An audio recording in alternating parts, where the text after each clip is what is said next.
3월 16일 수요일 삶의 기적을 일으키는 30분 예배를 시작하도록 하겠습니다. 하나님께서 오늘 우리에게 주신 말씀은 사도행전 17장 16절에서 34절까지 말씀입니다. 이 말씀 제가 봉독하도록 하겠습니다. 바울이 아덴에서 그들을 기다리다가 그 성에 우상이 가득한 것을 보고 마음에 격분하여 회당에서는 유대인과 경건한 사람들과 또 장터에서는 날마다 만나는 사람들과 변론하니 어떤 에피쿠로스와 스토아 철학자들도 바울과 쟁론할세 어떤 사람은 이르되 이 말쟁이가 무슨 말을 하고자 하느냐 하고 어떤 사람은 이르되 이방신들을 전하는 사람인가 보다 하니 이는 바울이 예수와 부활을 전하기 때문이로라. 몇 사람이 그를 가까이하여 믿으니 그 중에는 아레오바고 관리 디오누시오와 다마리라는 여자와 또 다른 사람들도 있었더라. 아멘. 오늘도 이 시간 하나님께서 우리에게 주신 말씀을 듣기 전에 잠시 기도하는 시간 갖도록 하겠습니다. 하나님 아버지 감사합니다. 오늘도 저희들 사랑하셔서 저희를 만나주시고 저에게 말씀하여 주시니 감사합니다. 하나님 아버지 오늘도 저에게 은혜 베풀어 주셔서 하나님이 주시는 말씀이 믿어지게 하시고 그 믿음을 통해서 이 땅을 담대히 살아가는 저희가 될 수 있도록 은혜 베풀어 주옵소서. 예수님의 이름으로 감사하며 기도드리옵나이다. 아멘. 바울 사도는 데살로니가에서 복음을 전하고 이제 베레아로 이동해서 또 복음을 전합니다. 그런데 베레아에서 복음을 전하고 있을 때 데살로니가에서 바울 사도를 핍박하던 그 유대인들이 베레아 지역까지 또 쫓아와서 바울 사도를 핍박해요. 그래서 바울 사도는 또다시 베레아 지역을 떠나서 이제 오늘 말씀에 나오는 아덴 지역으로 이동합니다. 그래서 아덴에서 이제 아가야 지방의 아덴에서 이 바울 사도가 복음을 전하는데 지금 오늘 말씀처럼 바울 사도는 아덴에서도 유대인의 회당에서 말씀을 전해요. 유대인의 회당에서도 말씀을 전하고 또 길거리에서도 말씀을 전하고 그리고 또 그렇게 말씀을 전하는 가정 가운데 아덴 사람들이 모여있는 공식 집회에서도 말씀을 전하게 됩니다. 그러면서 이 아덴이라는 지역이 어떤 지역인가 이 지역에 대해서 우리가 잠시 살펴보면은 이 아덴은 이 고대 그리스의 수도이고 헬라 문화의 중심지였어요. 이 아덴 사람들은 무엇이든지 새로운 것들을 쉽게 받아들였습니다. 새로운 걸 추구했어요. 그래서 누군가 새로운 신에 대해서 전한다. 그러면 그 신을 위해서 신전을 세웠어요. 그래서 학자들에 의하면 그 당시 아덴에는 무려 300개의 공식화된 우상과 이 새로운 신에 대해서 전하면 그 신을 위해서 신전을 세우니까 그래서 300개의 공식화된 우상과 3만여 개의 신상이 있었다고 학자들은 말합니다. 그렇게 아덴에는 그렇게 많은 신들이 있었다는 거예요. 우상들이 있었다는 거예요. 그렇게 많은 우상들이 있었고 그러면서 계속해서 사도행전 17장 18절은 이렇게 말씀합니다. 어떤 에피쿠로스와 스토아 철학자들도 바울과 쟁론할세 어떤 사람은 이르되 이 말쟁이가 무슨 말을 하고자 하느냐 하고 어떤 사람은 이르되 이방신들을 전하는 사람인가 보다 하니 이는 바울이 예수와 부활을 전하기 때문이로라 라고 말씀합니다. 이 아덴이라는 지역은 그렇게 많은 우상들이 있었어요. 신들이 있었습니다. 신전이 있었어요. 뿐만 아니라 이 아덴이라는 지역은 학문, 예술, 철학적으로 아주 중심지가 되는 그런 아주 유명한 지역이었어요. 그래서 그 당시에 그 당시 철학인 에피쿠로스 학파, 그리고 스토아 학파, 쾌락을 중심으로 하는 에피쿠로스 학파, 그리고 이성을 중요시하는 스토아 학파. 이 두 개의 학파가 아주 이 아덴 지역에서 강력하게 또 서로 존재하고 있었어요. 그렇게 아덴 사람들은 새로운 것을 좋아하고 철학적인 걸 좋아하고 신들을 좋아하고 그래서 사도행전 11장 21절은 이렇게 말씀합니다. 모든 아덴 사람과 거기서 나그네 된 외국인들이 가장 새로운 것을 말하고 듣는 것 외에는 달리 시간을 쓰지 않음이더라. 그들은 뭔가 새로운 것들, 인간의 머릿속에서 나오는 새로운 지식들을 끊임없이 추구한다는 거예요. 그런 호기심이 있었다는 거예요. 그런 사람들이었다는 거예요. 아덴 사람들은 그런 사람이었다는 거예요. 철학이 발달했고 우상을 숭배하는 도시, 그 도시가 아덴이라는 거예요. 근데 철학과 우상, 그 모든 것이 인간의 머리에서 나온 거예요. 아무튼 그렇게 아덴 사람들은 철학이 발달했고 우상이 많았는데 그런 아덴 사람들을 향해서 이제 바울 사도가 말씀을 전하는데 사도행전 11장 24절은 이렇게 말씀합니다. 우주와 그 가운데 있는 만물을 지으신 하나님께서는 천지의 주제이시니 손으로 지은 전에 계시지 아니하시고 라고 얘기합니다. 아덴에는 아까 말씀드렸다시피 약 3만 개의 신전이 있었어요. 그 많은 신전이 있었는데 그 신을 각각 3만 그 많은 종류의 신을 모시기 위해서 신전이 있었는데 바울 사도는 얘기할 때 이 땅을 만드신 하나님은 신은 사람이 만든 그 신전에 거하신 분이 아니다. 하나님은 이 세상을 만드셨다. 하나님은 이 세상의 창조주이고 사람이 만든 그 신전에 거하신 분이 아니다. 라고 바울 사도는 말합니다. 그러면서 계속해서 바울 사도는 사도행전 17장 25절과 26절에 이렇게 말씀합니다. 또 무엇이 부족한 것처럼 사람의 손으로 섬김을 받으시는 것이 아니니 이는 만민에게 생명과 호흡과 만물을 친히 주시는 이십니다. 인류의 모든 족속을 한 혈통으로 만드사 온 땅에 살게 하시고 그들의 연대를 정하시며 거주의 경과를 한정하셨으니 라고 말씀합니다. 하나님은 우리 인간을 만드셨고 우리 인간의 모든 삶 속에 깊숙이 관여하신다는 거예요. 우리 인간의 삶 속에 일어나는 그 모든 일들이 하나님의 역사하심이라는 거예요. 하나님의 역사하심을 통해서 우리 인간들이 살아나고 있다. 우리가 살고 있다. 라고 말씀합니다. 그렇게 하나님이 우리 인간의 삶 속에 역사하고 계심을 말하고 바울 사도는 계속해서 사도행전 11장 27절에서 이렇게 말합니다.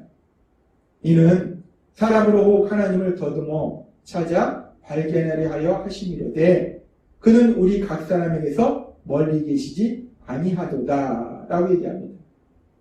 하나님께서 그렇게 우리 인간의 삶 속에 깊숙이 관여하셔서 역사하고 계시는 것은 우리가 우리의 삶 속에 일어나는 일들을 통해서 하나님을 우리를 만드셨고 우리 삶 속에 역사하신 그 하나님을 찾을 수 있도록 하시기 위해서 하나님께서 그렇게 역사하신다 라고 바울 사도는 말하고 있어요.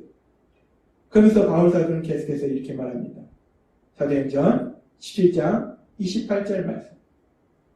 우리가 그를 힘입어 살며 기동하며 존재하느니라. 너희 시인 중 어떤 사람들과 말과 같이 우리가 그의 소생이라 하니 우리가 하나님을 힘입어 하나님을 통해서 우리가 이 땅을 살아간다는 거예요. 우리가 존재하는 것도 이 땅을 살아가는 것도 그 모든 것도 하나님의 도우심이다. 하나님의 역사하심이다. 하나님의 은혜다. 라고 바울 사도는 이 아덴 사람들한테 전합니다. 그렇게 하나님의 역사하심으로 인해서 우리가 살아가는데 그런데 너희는 그 참된 하나님을 알지 못하고 인간의 손으로 만든 엉뚱한 우상을 만들어서 그렇게 섬기고 있으니까 그렇게 어리석은 삶을 살고 있다. 그런데 계속해서 이렇게 말합니다. 사도행전 17장 30절에서 31절 말씀. 알지 못하던 시대에는 하나님이 간과하셨거니와 이제는 어디든지 사람에게 다 명하사 회개하라 하셨으니 이는 정하신 사람으로 하여금 천하를 공의로 심판할 날을 작정하시고 이에 그를 죽은 자 가운데서 다시 살리신 것으로 모든 사람에게 믿을 만한 증거를 주셨음이라 하니라. 바울 사도는 그렇게 하나님께서 이 세상을 만드셨고 우리를 만드셨고 우리 삶 속에서 능력을 역사하시는데 근데 사람이 어리석어서 그 하나님을 찾지 못하고 엉뚱하게 우상을 만들어서 섬기고 있었는데 하나님께서는 지난 시간에는 이제까지 과거의 그런 모습들은 이제 하나님께서 지켜보셨다는 거예요. 참으셨다는 거예요. 그리고 이제는 하나님께서 메시아 구원자를 보내주셔서 심판자를 보내주셔서 그 심판자가 죽음에서 부활하심으로 인해서 하나님이 이 땅을 창조하신 구원자이시오 우리를 사랑하시며 우리를 구원하시기 원하신다는 것을 분명히 증거하셨기 때문에 이제 다 회개하도록 하나님께서 권하신다라고 바울사도가 얘기합니다.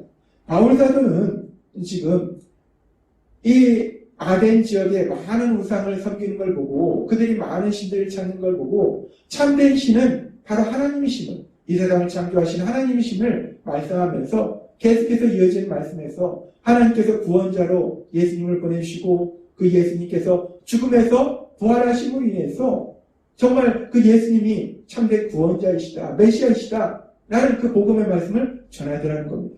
그렇게 바울 사도가 아덴 지역 사람들한테 복음의 말씀을 전할 때 이 말씀을 들은 아덴 사람들의 반응이 어떠한가? 사도행전 17장 32절부터 이렇게 말씀합니다. 그들이 죽은 자의 부활을 듣고 어떤 사람은 조롱도 하고 어떤 사람은 이 일에 대하여 내 말을 다시 듣겠다 하니 몇 사람이 그를 가까이하여 믿으니 그 중에는 지금 이 말씀을 보니까 대부분의 사람들은 도대체 뭔 소리 하는 거야? 조롱하더라는 거야. 도대체 뭔 소리 하는 거야? 무슨 엉뚱한 소리 하는 거야? 무슨 하나님이 세상을 만들었대? 무슨 심판자를 보내주셨대? 무슨 구원자가 뭐 죽었다 살아났대? 도대체 뭔 소리 하는 거야? 그들은 다 부활을 믿지 않았어요. 그들은 자신들이 믿는 우상을 믿었고 자신들의 철학이 있었어요. 에피쿠로스 아빠, 스토아 철학, 그것이 있었기 때문에 그들은 바울이 전하는 하나님의 말씀을 듣지 않았다는 거예요. 믿지 않았다는 거예요. 그래서 몇몇 사람들만, 여기 보니까 몇 사람이 그를 가까이하여 믿으니, 몇 사람이 그를 가까이하여 믿으니, 아주 소수의 사람들만이 영원받는 구원의 역사가 일어나더라는 거예요. 우리가 에덴에서의 바울 사도의 사역을 보면, 우리가 세상적으로 눈으로 보면은 정말 에덴에서의 바울 사도의 사역은 실패입니다. 바울이 에덴에서 강력하게 복음을 전했지만 거의 믿는 사람이 없었어요. 몇몇 사람만이 예수님을 믿었어요. 그렇게 아덴에서는 거의 예수님을 믿지 않았다는 거예요. 사람들이 그 말씀을 거부했다는 거예요. 그러면서 우리가 왜 아덴에서는 이렇게 바울이 똑같이 복음의 말씀을 강력하게 전하는데 성령님이 강력하게 역사하시는데 그럼에도 불구하고 아덴에서는 이렇게 구원받는 사람들이 적었을까? 왜 아덴에서는 사람들이 구원받지 못한 것일까? 우리가 그 부분을 오늘 살펴보면 이 아덴이라는 지역이 그 당시 헬라 문화의 중심지로서 철학이 아주 발달했던 지역이에요. 고대 유명한 철학자인 소크라테스, 아리스토텔레스 이런 모든 철학자들의 활동 무대가 이 아덴이었다는 거예요. 따라서 아덴 사람들은 자신들이 아주 뛰어난 그 지식을 가지고 있다라고 생각했다는 거예요. 자신들의 생각이 아주 뛰어나다, 자신들의 생각이 옳다라는 교만함에 빠졌다는 거예요. 그렇기 때문에 이 아덴 사람들은 오로지 자신들의 생각만에 빠져있기 때문에 바울이 전하는 하나님의 말씀을 듣지 않았어요. 바울이 하나님의 말씀을 아무리 전해도 아덴 사람들은 내 생각에는 우리가 생각하는 철학적인 방식에는 내가 이성적으로 생각할 때, 논리적으로 생각할 때, 합리적으로 생각할 때 내 생각에는 말이 안 된다. 내 생각에는 죽은 자가 살아난다는 것은 말이 안 된다. 아덴 사람들은 헬라 문화의 중심지로서 철학이 발달했어요. 그래서 스스로 똑똑하다 생각했고 그래서 자신의 생각에 빠져 있었다. 그래서 하나님께서 바울 사도를 통해서 아무리 하나님의 말씀을 전해도 이미 내 생각 속에 깊숙이 빠져있는 아덴 사람들은 그 하나님의 말씀을 듣지 않았다는 거예요. 내 생각에는. 하나님이 전에도 주일에 말씀해 주셨다시피 타락한 인간은 자신의 생각으로 살아가려는 그런 모습이 있다는 거예요. 그런데 아덴 사람들의 모습 속에 그것이 너무나 강했다는 거예요. 내 생각에는 하나님이 아무리 말씀해도 내 생각에는 이런 자신의 생각에 빠져서 그들이 하나님의 말씀을 듣지 않고 그래서 그들은 구원받은 복을 누리지 못하더라는 겁니다. 하나님께서는 오늘 이런 아덴 사람들의 모습을 통해서 다시 한번 우리의 모습을 돌아보게 하시면서 누구나 인간은 내 생각대로 살려는 그런 모습이 있지만 성령님의 강력하신 인도하심에 따라서 내 생각을 고집하지 아니하고 하나님의 말씀을 믿을 때에 우리는 하나님이 주신 참된 복을 누릴 수 있다는 겁니다. 따라서 우리 안에 성령 하나님께서 계속해서 역사하실 때 우리가 예수님을 믿음에도 불구하고 여전히 내 생각을 고집하려는 그런 우리의 모습이 있기 때문에 성령 하나님의 인도하심에 따라 내 생각이 아니라 하나님이 나에 주신 하나님의 말씀을 믿음으로 인해서 하나님이 행하시는 놀라운 역사를 체험하고 하나님이시는 참된 기쁨과 평안을 누리시는 여러분이 되시길 주님의 이름으로 축원합니다. 기도하겠습니다. 하나님 아버지 감사합니다. 오늘도 주신 말씀처럼 내 생각을 고집하는 것이 아니라 성령님의 인도하심에 따라 하나님의 말씀 믿음으로 인해서 하나님이신 참된 기쁨과 평안을 누리는 저희 모두가 될 수 있도록 은혜 베풀어 주옵소서. 예수님의 이름으로 감사하며 기도드리옵나이다. 아멘. 이 시간도 하나님께서 우리 주신 말씀 묵상하면서 조용히 기도하는 시간 갖도록 하겠습니다.